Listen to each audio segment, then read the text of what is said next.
Hello students, welcome to class third. Today I will teach you chapter 12। आज हम लोग chapter 12 को पढ़ेंगे, जिसमें दिया गया है गधे की सवारी। सबसे पहले चलिए देखते हैं। पूरे मोहल्ले में यदि कोई शरारती बच्चा दिन भर होने वाली उठा पटक के लिए जाना जाता था तो वह था गप्पू। क्या नाम था उसका? गप्पू।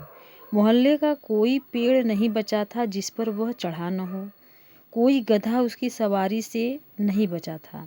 गधे पर तो वह इस प्रकार तनकर बैठता जैसे राजा। समझ में आया? गधे पर तो वह इस प्रकार से तनकर बैठता जैसे राजा। एक हाथ में नीम की पतली टहनी ले गधे की पूंछ के पास मारता और मार खाकर गधा अपनी सुस्ती उतार कर थोड़ा लपकने लगता। उसके पीछे गप्पू से छोटे परंतु उससे अत्यधिक प्रभावित 15-20 बच्चों की टोली रहती, जो संभवतः उसे अपना मुखिया मानती थी। समझ में आया? गप्पू नाम का जो लड़का था वह 15-20 बच्चों के साथ चलता था एक टोली में, और सब लोग उसे अपना मुखिया मानते थे। जब वह इस प्रकार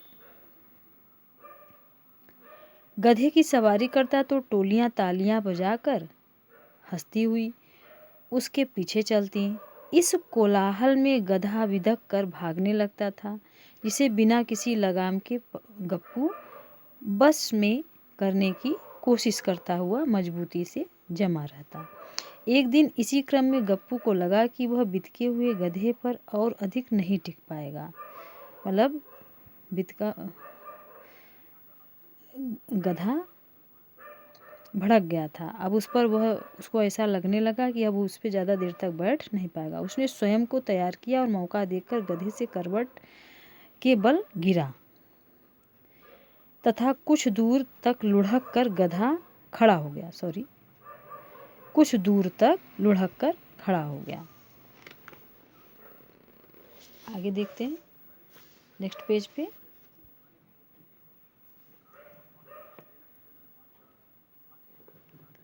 गधे की सवारी और हालातों से निपटने में वह माहिर था, सो बिना चोट खाए खड़ा होकर शरीर से धूल तिनके झाड़ने लगा, अर्थात वह बच गया। गप्पू अपने साथियों से बोला, देखो अगले हफ्ते होली है। दोपहर तक रंग खेलकर उसके बाद गधे की पूंछ में कनस्टर बांधकर मैं अपनी सवारी निकालूंगा। तुम सब तैयार हो? मतलब उसने क्वेश्चन किया, क्वेश्चन मार्क लगा हुआ है, ठीक है, प्रश्नवाचक चिन्ह जिसको हिंदी में बोलते हैं, ठीक है। हाँ, उसके टोली के बच्चों ने हाथ उठाकर समूह में उत्तर दिया कि हाँ हाँ बिल्कुल तैयार है, परंतु होली तक किसे प्रतीक्षा करनी थी। अगले ही दिन गप्पू ने एक खाली कनस्तर की व्यवस्था की। कनस्तर जिस पे सामान रखा जाता है, देखा होगा आप लोगों ने। उसमें छेद करके रस्सी बांधी और टोली के बच्चों को साथ लेकर मैदान की ओर चल दिया गधे की खोज में। दूर उन्हें एक गधा घास चरता हुआ दिखाई दिया। गप्पू ने कनस्तर भूमि पर रख दिया और बोला, देखो जब मैं उस पर चढ़ जाऊंगा तभी टिंकू चुपके से उसकी पूंछ में कनस्तर की रस्सी बांध देगा, फिर मैं उसे दौड़ाऊंगा। देखो कितना मज़ा आएगा, ठीक है। यानी कि उसके पूंछ पर उसका दोस्त बांध देगा जो उसकी टोली में है, और वह उसे दौड़ाएगा, देखो कितना मज़ा आएगा। हाँ, सभी बच्चों ने तालियां पीटकर कहा। गप्पू आराम से चलता हुआ चरते हुए गधे के समीप गया। यह बड़ा और तगड़ा गधा था। गप्पू उसकी पीठ पर हाथ फेरने लगा। गधा शायद अधिक भूखा था। उसने अपने शरीर को हिलाकर गप्पू की योजना पर पानी फेरने का प्रयास किया, परंतु गप्पू कहाँ मानने वाला था। वह उचक कर उसकी पीठ पर बैठ गया। ऐसा होते ही गधे ने चरना छोड़ दिया और इधर उधर भागने लगा। कभी वह अगले पैर उठाकर पिछले पैर पर खड़ा होता तो कभी आगे की ओर झुक जाता। यह सब वह बड़ी फुर्ती के साथ कर रहा था।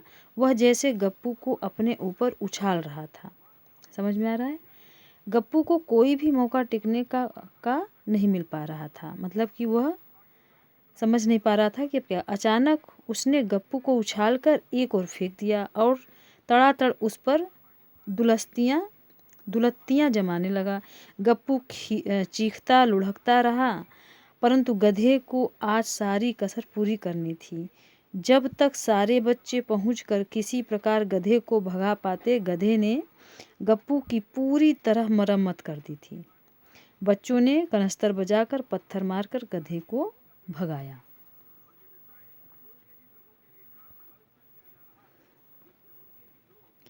बच्चों ने देखो गप्पू पीड़ा से करा रहा था। बच्चों ने देखा कि गप्पू जो है पीड़ा से यानी दर्द से करा रहा था, क्योंकि गधे ने उसको उठा के पटक दिया था।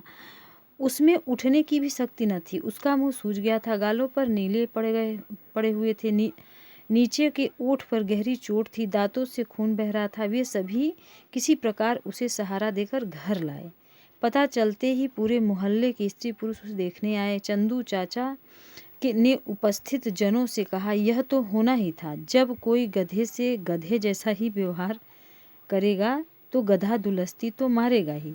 सभी ने अपने अपने बच्चों से गप्पू का साथ छोड़ने और किसी भी पशु को न सताने की सीख दी। क्या किसी पशु को सताना चाहिए? नहीं, गप्पू ने गलत किया था, इसीलिए उसका परिणाम यह हुआ कि वह चोट खाया। बच्चों ने गप्पू की दुर्गति देख माता पिता की सलाह मानने में ही भलाई समझी।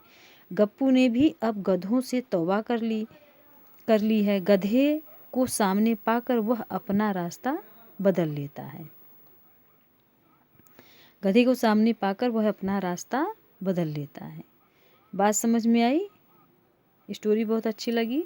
चलिए आज के लिए स्टूडेंट्स इतना ही। Thanks for the watching. इसका प्रैक्टिस वर्क बाद में। Bye bye.